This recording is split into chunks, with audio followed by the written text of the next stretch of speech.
In this segment of Hometown Talents and Treasures, marathoner and fitness expert Nina Caron. Nina was the first female to cross the finish line at the Bay State Marathon on October 20th with a time of 2 hours and 56 minutes. Nina was an Olympic trial qualifier in the marathon event in 2004, and she was also the Grand Prix champion in her age category in both 2002 and 2003. Nina now works as a nutritionist and personal trainer at Yang's Fitness Center in Andover, and that's where we caught up with her. Congratulations on winning the Bay State Marathon. Thank you so much. It was really a great day for me. And so you are such an inspiration to a lot of women, runners especially. You've done a lot of running and you've been a champion for many years. What motivates you to run?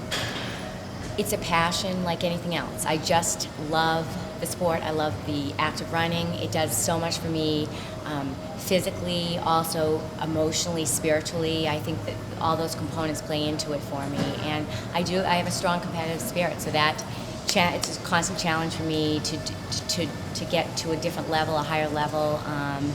And I'm just really grateful at this point in my life that I can still do it and still run well. How many marathons have you run? 5 Yes. marathons. And so what goes into training? A lot. There are so many components that go into a really well thought out, disciplined training schedule. There's a nutritional piece. There's the emotional, like psychological wellness piece. Obviously, the physical training is the majority of it. And I think just having for me anyway, a lot of experience. I mean, like anything else, to run really well, to be a smart runner, to be able to be race sharp, you have to have a good deal of experience under your belt. And I'm really fortunate because I work with a great coach. I've been working with Fernando Braz for over 10 years. He's a great friend. He's an awesome coach, and he's been a great support for me. You talk about, the physical part of it being, you can go back and forth. Oh, no. Go. You talk about the physical part being very important, but I'm sure the rest and taking time off is also a critical component. And the older we get, the more important that recovery piece becomes. And it's interesting. I went to a great workshop a couple weekends ago by Nancy Clark. She's a very well-respected, known nutritionist. She's an athlete herself. And she said to us, she asked everybody in the room, I mean, most of the people there I don't think were athletes, but she said, how many of you would consider yourself athletes? And we, some of us put our hands up, and she said, so how would you define yourself as an athlete as opposed to a recreational person that's interested in exercise? And different people gave answers and specific, reasons why they consider themselves athletes. But she said, if you ask me, the most important reason or the most important distinction between a recreational exerciser and an athlete is that person that understands the value of recovery and rest. So I thought that was an awesome answer. I thought, and she hit it right. She got it right. I mean, in order to be a very well-trained, successful athlete, you have to understand the importance of recovery, rest, and again, good nutrition, support, and psychological and emotional, the ability to stay focused and to train the way, to set your goals and stay with the training schedule and then be able to execute at the end of the day. A lot of people say, running, that's so boring. I don't want to spend my time running on a treadmill on a road. What do you say to people who haven't taken that first step? It's like anything else. You have to put your baby toe in the water before you swim 10 miles. I mean, it's something, I think you're right, it can be daunting for somebody that's only never attempted to run a mile, but like anything else, taking it one step at a time, a progressive plan, and like anything, your goal has to be attainable.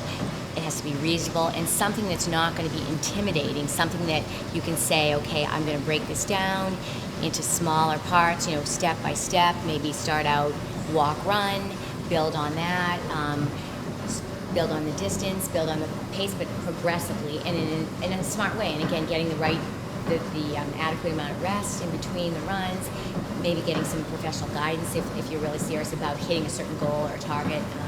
all those things are really important. Women have certainly come far in distance running. You think back to when women couldn't even run, were not allowed to run the Boston Marathon. Then you had Bobby Gibb, Roberta Gibb run unofficially.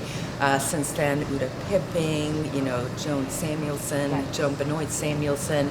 How far have we really come as women long-distance runners? Oh, I think we've made huge strides. I mean, think about all the media coverage that the women are given now, all the intensive training programs, all the attention they're given and the credit they're given. And I think too, what's really important here, I know of a lot of groups, youth groups, programs for Girls on the yes, Run. Yeah, exactly. Yes, that help not only with the physical training, but it's really a way for these girls to gain self-confidence, to realize that they have a potential that they are starting to realize through their running, and I think it's done so much for not just adult professional runners or athletes, but for youth, for the female youth groups, and it's a really great way for these girls to feel empowered. I guess that would be the best